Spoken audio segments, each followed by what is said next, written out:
तो साथियों नमस्कार और स्वागत है आप सभी का स्टडी सर्किल पे। और इस वीडियो में हम बात करने जा रहे हैं एसएससी कांस्टेबल एग्जीक्यूटिव एग्ज़ाम 2023 के लिए। और ये मॉडल पेपर सेट है हमारा, सेट नंबर 1।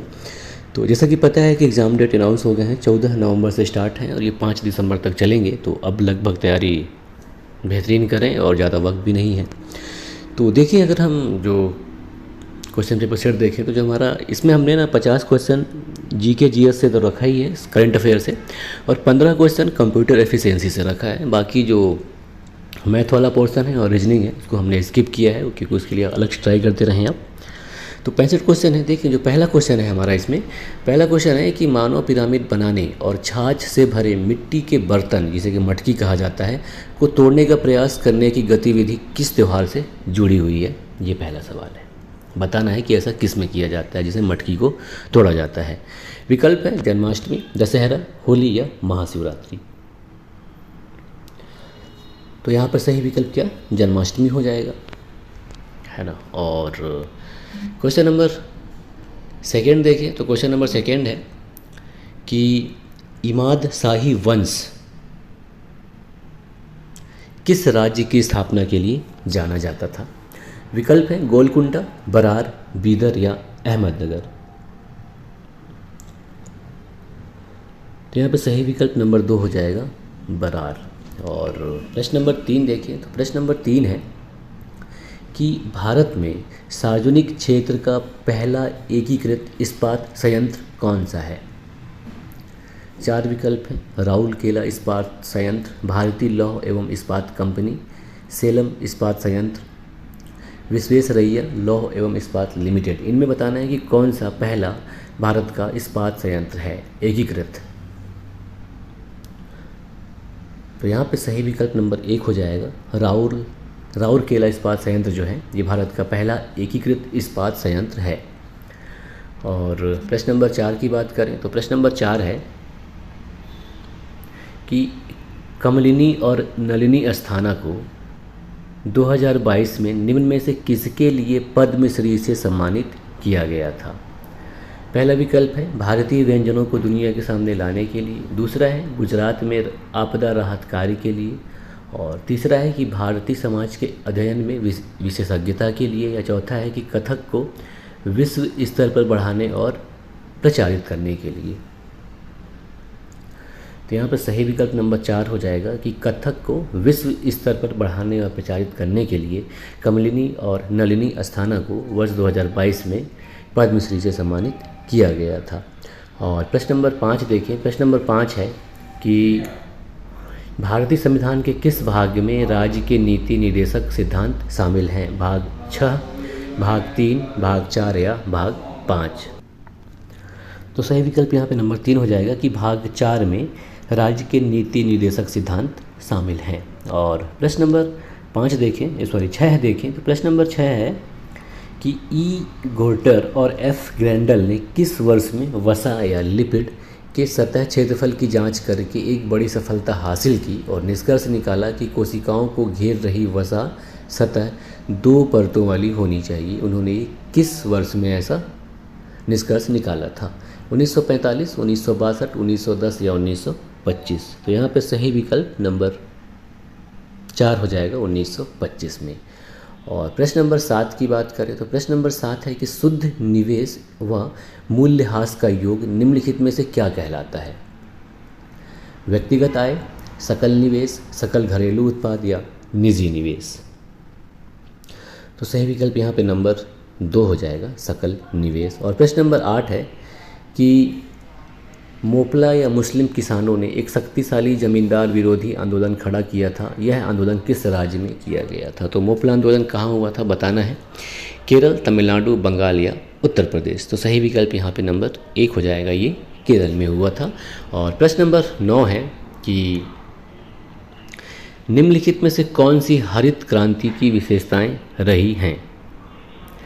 फसल उत्पादकता में उछाल, व्यावसायिक खेती से निर्वाह खेती की ओर झुकाव, रकबे या एकड़ में वृद्धि। बताना है कि कौन सा इनमें हरित क्रांति की विशेषताएं रही हैं।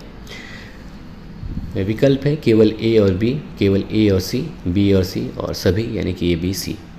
तो यहाँ पे सही विकल्प नंबर 2 हो जाएगा कि केवल ए और सी जो है ये हरित क्रांति की विशेषताएं रही हैं, और ऐसा नहीं हुआ था कि व्यावसायिक खेती से निर्वाह खेती की वजह से इसमें कोई मामला नहीं था। और प्रश्न नंबर 10 देखें तो प्रश्न नंबर 10 है कि राष्ट्रीय बहुआयामी गरीबी सूचकांक 2021 या NPI निम्नलिखित में से किसके द्वारा जारी किया गया था? नीति आयोग, वित्त मंत्रालय, विश्व बैंक या सामाजिक न्याय और अधिकारिता मंत्रालय। तो सही विकल्प यह है कि भारत के संदर्भ में राष्ट्रीय बहुआयामी गरीबी सूचकांक जो है नीति आयोग के द्वारा जारी किया गया था। तो सही विकल्प 10 का नंबर 1 हो जाएगा। अब प्रश्न नंबर 11 की बात करें तो प्रश्न नंबर 11 है कि निम्नलिखित में से किसने ओरू जाति, ओरू मातम, ओरुदयम मनुष्यानु यानी कि मानव जाति के लिए एक जाति, एक धर्म और एक ईश्वर की विचारधारा की वकालत की? विकल्प हैं केशव चंद्र सेन, स्वामी श्रद्धानंद, नारायण गुरु या बिरसा मुंडा। तो सही विकल्प यहाँ पे नंबर 3 हो जाएगा कि ये नारायण गुरु थे। और प्रश्न नंबर 12 है कि भारत की 2011 की जनगणना के अनुसार भारत में किस राज्य की जनसंख्या सबसे अधिक है? पश्चिम बंगाल, महाराष्ट्र, उत्तर प्रदेश या बिहार? तो सही विकल्प यहाँ पे नंबर 3 हो जाएगा कि उत्तर प्रदेश सबसे नंबर 1 पे है, सेकंड पे महाराष्ट्र है और थर्ड पे बिहार है जनसंख्या के मामले में। और प्रश्न नंबर 13 की बात करें तो प्रश्न नंबर 13 है कि प्रसिद्ध भौतिक विज्ञानी विक्टर फ्रांज हेस निम्नलिखित में से किस खोज के लिए मशहूर हैं? 4 विकल्प हैं ब्रह्मांडीय विकिरण, क्वांटम सांख्यिकी, ब्रह्मांड का विस्तार या अतिचालकता का सिद्धांत। तो सही विकल्प हो जाएगा यहाँ पे नंबर 1 ब्रह्मांडीय विकिरण। और प्रश्न नंबर 14 है कि हेनरी कैवेंडिश ने पृथ्वी के द्रव्यमान और घनत्व के साथ गुरुत्वाकर्षण स्थिरांक के मापन का वर्णन कब किया था? जून 1978 में, अप्रैल 1976 में, मार्च 1975 में या जून 1798 में, अप्रैल 1796 में, मार्च 1795 में या मई 1797 में? तो सही विकल्प हो जाएगा यहाँ पे नंबर 1 कि जून 1798 में हेनरी कैवेंडिश ने ये वर्णन किया था।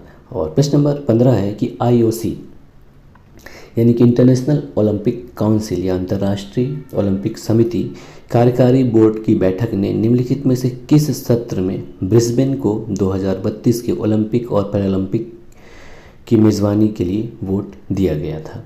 टोक्यो में आयोजित 138वें सत्र में, या भारत में आयोजित 140वें सत्र में, या लुसाने में आयोजित 137वें सत्र में, या बीजिंग में आयोजित 139वें सत्र में? तो सही विकल्प यहाँ पे नंबर 1 हो जाएगा कि टोक्यो में आयोजित 138वें सत्र में ब्रिस्बेन में 2032 में ओलंपिक कराए जाने की मेज़बानी के लिए वोट दिया गया था। और प्रश्न नंबर 16 है कि भारत में चीतों की पुनः स्थापना के लिए कार्य योजना यानी कि action plan for introduction of the चीता इन इंडिया के पहले चरण में सितंबर 2022 में मध्य प्रदेश के कुनो राष्ट्रीय उद्यान में कितने चीते छोड़े गए हैं? 10 चीते, 8 चीते, 12 चीते या 6 चीते? तो सही विकल्प यहाँ पे नंबर 2 हो जाएगा कि ये 8 चीते छोड़े गए हैं। और प्रश्न नंबर 17 है कि नवंबर 2022 में प्रधानमंत्री नरेंद्र मोदी की अध्यक्षता में केंद्रीय मंत्रिमंडल ने होलोंगी ईटानगर में ग्रीनफील्ड हवाई अड्डे के नामकरण को किसके रूप में मंजूरी दी है? पूर्वी सिवांग हवाई अड्डा, लोकप्रिय गोपीनाथ, बारदोलोई अंतर्राष्ट्रीय हवाई अड्डा, या डोनीपोलो हवाई अड्डा, या चांगलांग हवाई अड्डा? तो सही विकल्प यहाँ पे नंबर 3 है कि डोनीपोलो हवाई अड्डा। और 18वां प्रश्न है कि निम्नलिखित में से किस राज्य ने 2022 संतोष ट्रॉफी जीती है? पश्चिम बंगाल, केरल, तमिलनाडु या गोवा? तो सही विकल्प नंबर 2 हो जाएगा कि केरल राज्य ने 2022 की संतोष ट्रॉफी जीती है। और प्रश्न नंबर 19 है कि पंडित बिरजू महाराज को वर्ष 1986 में निम्नलिखित में से कौन सा पुरस्कार प्राप्त हुआ था? पद्म विभूषण, पद्म भूषण, संगीत नाटक अकादमी या पद्म श्री। तो सही विकल्प नंबर 1 हो जाएगा कि इनको 1986 में पद्म विभूषण पुरस्कार प्राप्त हुआ था। और प्रश्न नंबर 20 है, इसको देखना है कि राज्य विधान परिषद की संरचना के संबंध में निम्नलिखित में से कौन सा या से कथन सत्य है या है। 4 कथन दिए गए हैं। पहला है कि परिषद के सदस्यों की अधिकतम संख्या विधानसभा की कुल संख्या की 1/3 पर निर्धारित की गई है। और दूसरा कथन है कि परिषद की न्यूनतम शक्ति यानी कि जो न्यूनतम सीट है वो 40 निर्धारित की गई है। और सी है कि परिषद के सदस्यों की कुल संख्या में से 5/6 सदस्य अप्रत्यक्ष रूप से निर्वाचित होते हैं और 1/6 मनोनीत होते हैं। और कथन डी है कि राज्यपाल द्वारा किए गए मनोनयन या मनोनीत सदस्य जो हैं उनको न्यायालय में चुनौती दी जा सकती है। बताना कि इनमें से कौन से कथन सही हैं। पहला विकल्प है बी, सी और डी, दूसरा है ए, बी, सी और डी, तीसरा है केवल ए, बी और सी और चौथा है केवल ए, बी और डी। तो यहाँ पे सही विकल्प क्या, पहला, दूसरा और तीसरा सही, यानी कि ए, बी सही है, ए, बी और सी सही है। तो सही विकल्प यहाँ पे नंबर 3 हो जाएगा। और प्रश्न नंबर 21 है कि भारत सरकार द्वारा लोकसभा को दिए गए एक लिखित उत्तर के अनुसार 20 जुलाई 2022 तक असंगठित क्षेत्र के लगभग कितने श्रमिक ई श्रम पोर्टल पर पंजीकृत हैं। 28 करोड़, 27 करोड़, 25 करोड़ या 26 करोड़। तो सही विकल्प यहाँ पे नंबर 1 है। 28 करोड़ जो है ये श्रमिक ई श्रम पोर्टल पर पंजीकृत है। और प्रश्न नंबर 22 की बात करें तो प्रश्न नंबर 22 है कि निम्नलिखित में से किसने इंडिका लिखी थी जिसमें मौर्य राजवंश के शासन के समय के भारत का वर्णन था। यानी कि इंडिका किसने लिखी थी। डियोडोरस सिकुलस, मेगास्थनीज, स्ट्रैबो या प्लिनी। तो सही विकल्प यहाँ पे क्या नंबर 2 हो जाएगा कि मेगास्थनीज के द्वारा इंडिका लिखी गई थी। और प्रश्न नंबर 23 है कि निम्नलिखित भारतीय शास्त्रीय तबला वादकों में से किसे अब्बा जी कहा जाता था। इन्होंने 1968 में अमेरिकी जैज ड्रमर बडी रिच के साथ मिलकर एक संगीत एल्बम भी बनाया था। जाकिर हुसैन, अल्लाह रखा, फजल कुरैशी या तौफीक कुरैशी। तो सही विकल्प यहाँ पे नंबर 2 हो जाएगा, अल्लाह रखा। और प्रश्न नंबर 24 है, स्तंभों का मिलान कीजिए। तो ये एसएससी वालों को बड़ा क्या बोलते हैं, बहुत ही बेहतरीन क्वेश्चन है। ये हमेशा लगभग इसको रिपीट कर ही देते हैं। तो ये क्वेश्चन देख लीजिएगा। विकल्प में 2 स्तंभ हैं, स्तंभ ए और स्तंभ बी। तो स्तंभ ए में जो वर्ग हैं और उनका सामान्य नाम दिया गया है। स्तंभ ए में है क्लोरोफाइसी, फियोफाइसी, रोडोफाइसी और साइनोफाइसी। बताना है कि किस प्रकार के शैवाल हैं ये। भूरा, हरा, नीले हरे और लाल शैवाल। 4 विकल्प हैं। पहला है कि पहले का डी, दूसरे का सी, तीसरे का बी, चौथे का ए। और दूसरा विकल्प है कि पहले का ए, दूसरे का बी, तीसरे का सी, चौथे का डी। और तीसरा विकल्प है कि पहले का बी, दूसरे का सी, तीसरे का ए, चौथे का डी। और चौथा है कि पहले का बी, दूसरे का ए, तीसरे का डी और चौथे का सी। तो यहाँ पे सही विकल्प नंबर 4 होगा कि क्लोरोफाइसी जो है ये हरे शैवाल होते हैं और फियोफाइसी जो है ये भूरे शैवाल होते हैं। जबकि रोडोफाइसी की बात करें तो ये लाल शैवाल होते हैं, है ना। और साइनोफाइसी वही साइनोबैक्टीरिया, तो नीले हरे शैवाल। तो सही विकल्प यहाँ पे नंबर 4 हो जाएगा। और प्रश्न नंबर 25 की बात करें तो प्रश्न नंबर 25 है कि टाइगर लीजन या फ्री इंडिया लीजन के संस्थापक कौन थे। लाला हरदयाल, सुभाष चंद्र बोस, सोहन सिंह भखना या विनायक दामोदर सावरकर। तो सही विकल्प यहाँ पे नंबर 2 हो जाएगा कि सुभाष चंद्र बोस जो हैं वो टाइगर लीजन या फ्री इंडिया लीजन के संस्थापक थे। और प्रश्न नंबर 26 है कि सुश्री भक्ति प्रदीप कुलकर्णी को निम्नलिखित में से किस खेल में उत्कृष्ट योगदान के लिए अर्जुन पुरस्कार 2022 से सम्मानित किया गया। तो अर्जुन पुरस्कार 2023 भी देख लीजिएगा, उससे भी सवाल पूछा जा सकता है। इसमें विकल्प है बैडमिंटन, कुश्ती, टेबल टेनिस या शतरंज। तो सही विकल्प यहाँ पे नंबर 4 हो जाएगा कि शतरंज खेल के लिए इनको 2022 का अर्जुन पुरस्कार दिया गया। और शतरंज का क्वेश्चन इस साल इसलिए भी बन सकता है क्योंकि अभी जो एक दक्षिण भारत के यंगस्टर थे जिन्होंने अभी हालांकि फाइनल में हार गए लेकिन मतलब बहुत काफ़ी चर्चित हुए थे, तो उनके बारे में थोड़ी जानकारी प्राप्त कर लीजिएगा शतरंज के ऊपर। और प्रश्न नंबर 27 है कि भारतीय लेखा परीक्षा और लेखा विभाग का प्रशासनिक प्रमुख कौन होता है? महानिदेशक, नियंत्रक एवं महालेखा परीक्षक, महालेखाकार या प्रधान महालेखाकार। तो सही विकल्प यहाँ पे नंबर 2 हो जाएगा कि नियंत्रक एवं महालेखा परीक्षक। और आगे बढ़े प्रश्न नंबर 28। तो प्रश्न नंबर 28 है कि वैदिक आर्य सप्त सिंधु नामक क्षेत्र में रहते थे, जिसका अर्थ 7 नदियों द्वारा अपवाहित क्षेत्र है। 7 नदियों में से एक झेलम नदी है, इसका प्राचीन नाम क्या था? परुष्णी, विपास, अस्कनी या वितस्ता। तो झेलम का प्राचीन नाम जो क्या था? वितस्ता था। तो सही विकल्प नंबर 4 हो जाएगा। और प्रश्न नंबर 29 है कि निम्नलिखित में से कौन सा राज्य तापी बेसिन का हिस्सा नहीं है? यानी कि किस राज्य से ताप्ती नदी होकर प्रवाहित नहीं होती या हिस्सा नहीं होता? राजस्थान, महाराष्ट्र, गुजरात, मध्य प्रदेश। तो सही विकल्प नंबर 1 हो जाएगा। राजस्थान में यह नदी प्रवाहित नहीं होती क्योंकि यह नदी नर्मदा नदी के नीचे स्थित है, जो महाराष्ट्र और गुजरात को कवर करती है, मध्य प्रदेश के साथ साथ। और प्रश्न नंबर 30 देखें कि भारतीय संविधान के किस अनुच्छेद में वित्तीय आपातकाल की उद्घोषणा से संबंधित अनुच्छेद है? अनुच्छेद 359, अनुच्छेद 360, अनुच्छेद 365 या अनुच्छेद 352।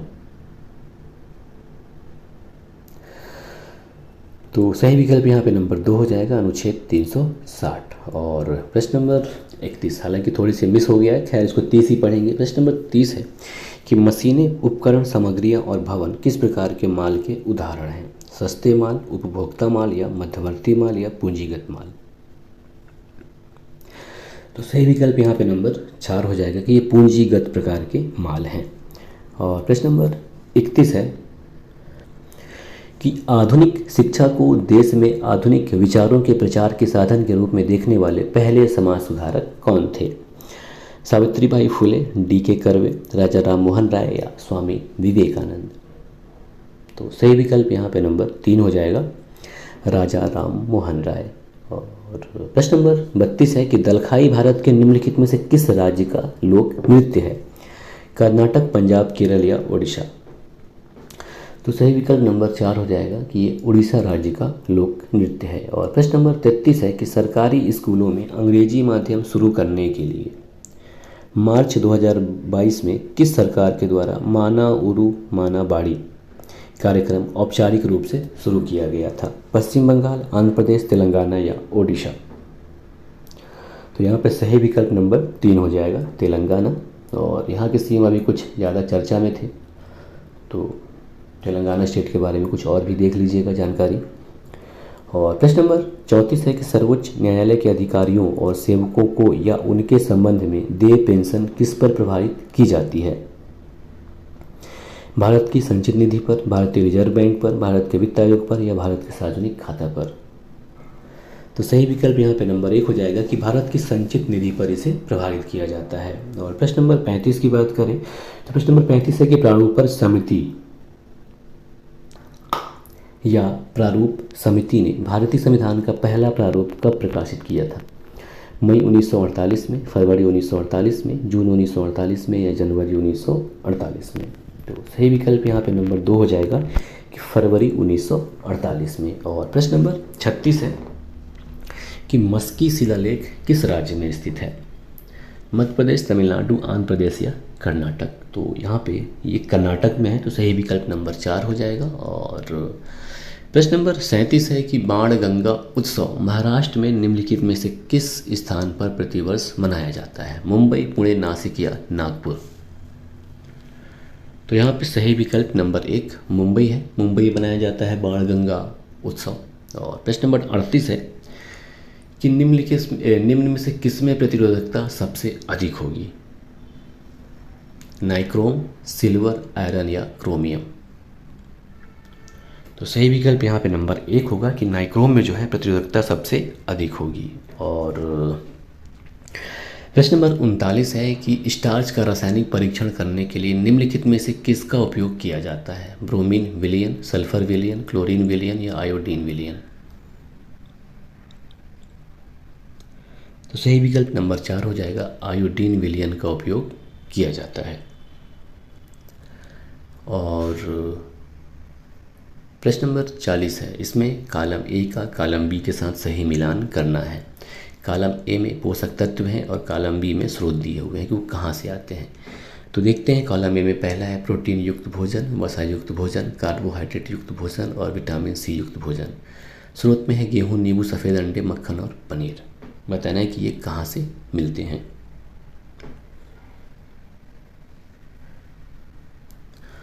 तो देखें प्रोटीन युक्त भोजन जो है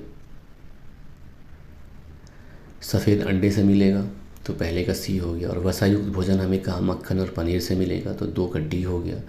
कार्बोहाइड्रेट युक्त भोजन गेहूं से मिलेगा, तो 3 का ए हो गया। और विटामिन सी युक्त भोजन नींबू से मिलेगा, तो चौथे का बी हो गया। तो यहाँ पे सही विकल्प जो है वो नंबर 1 ही हो जाएगा, नंबर 1। पहले का सी, दूसरे का डी, तीसरे का ए, चौथे का बी।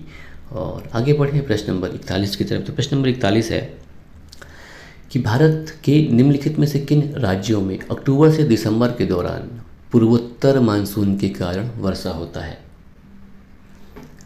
उत्तर प्रदेश, बिहार और पश्चिम बंगाल, पंजाब, हरियाणा और मध्य प्रदेश, आंध्र प्रदेश, मध्य प्रदेश और कर्नाटक, तमिलनाडु, केरल और आंध्र प्रदेश। तो सही विकल्प यहाँ पे नंबर 4 होगा कि तमिलनाडु, केरल और आंध्र प्रदेश में पूर्वोत्तर मानसून के कारण वर्षा होती है। और प्रश्न नंबर 42 है कि प्रधानमंत्री रोजगार योजना किस पंचवर्षीय योजना के दौरान शुरू की गई थी? 10वीं पंचवर्षीय योजना, 9वीं पंचवर्षीय योजना, 7वीं पंचवर्षीय योजना या 8वीं पंचवर्षीय योजना? तो सही विकल्प नंबर 4 हो जाएगा कि 8वीं पंचवर्षीय योजना में प्रधानमंत्री रोजगार योजना प्रारंभ की गई थी। और प्रश्न नंबर 43 है कि दक्कन में मुगलों का विरोध करने वाला मलिक अंबर किस राज्य का कुशल प्रशासक था? बीदर, अहमदनगर, बीजापुर या गोलकुंडा? तो सही विकल्प नंबर 2 अहमदनगर राज्य का यह प्रशासक था। और प्रश्न नंबर 44 है कि ओलंपिक पदक जीतने वाली पहली भारतीय महिला कौन है? पीवी संधू, मीराबाई चानू, कर्णम मल्लेश्वरी या साइना नेहवाल? तो सही विकल्प यहाँ पे नंबर 3 हो जाएगा, कर्णम मल्लेश्वरी। ये जो है पहली भारतीय महिला जिन्होंने ओलंपिक पदक जीता।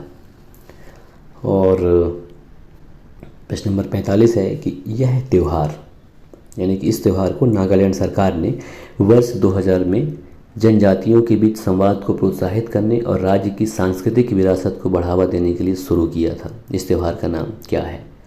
नुआखाई उत्सव, गान नगाई उत्सव, हार्नबिल उत्सव या नाजू उत्सव? तो सही विकल्प नंबर 3 हो गया है, हार्नबिल उत्सव जो है नागालैंड सरकार के द्वारा प्रारंभ किया गया था। और प्रश्न नंबर 46 है कि भारतीय संविधान का कौन सा अनुच्छेद उपाधि के समापन से संबंधित है, यानी कि उपाधियों का अंत करता है? अनुच्छेद 18, 19, 20 या 17? तो सही विकल्प यहाँ पे नंबर 1 हो जाएगा, अनुच्छेद 18। और प्रश्न नंबर 47 है कि निम्नलिखित में से भारत के काली मिट्टी क्षेत्र की पहचान कीजिए। उत्तरी मैदान, तटीय मैदान, डेक्कन ट्रैप या हिमालयी क्षेत्र? सही विकल्प नंबर 3 हो जाएगा, डेक्कन ट्रैप में काली मिट्टी क्षेत्र है। और प्रश्न नंबर 48 है कि निम्नलिखित में से पृष्ठीय तनाव के संबंध में कौन सा कथन सही नहीं है? जल की बूंद का आकार पृष्ठीय तनाव के कारण गोलाकार होता है। कमरे के तापमान पर जल का पृष्ठीय तनाव एथिल अल्कोहल से कम होता है। और तीसरा है कि तरल अणुओं के बीच ससंजक बल पृष्ठीय तनाव के रूप में जानी जाने वाली परिघटना के लिए उत्तरदायी है।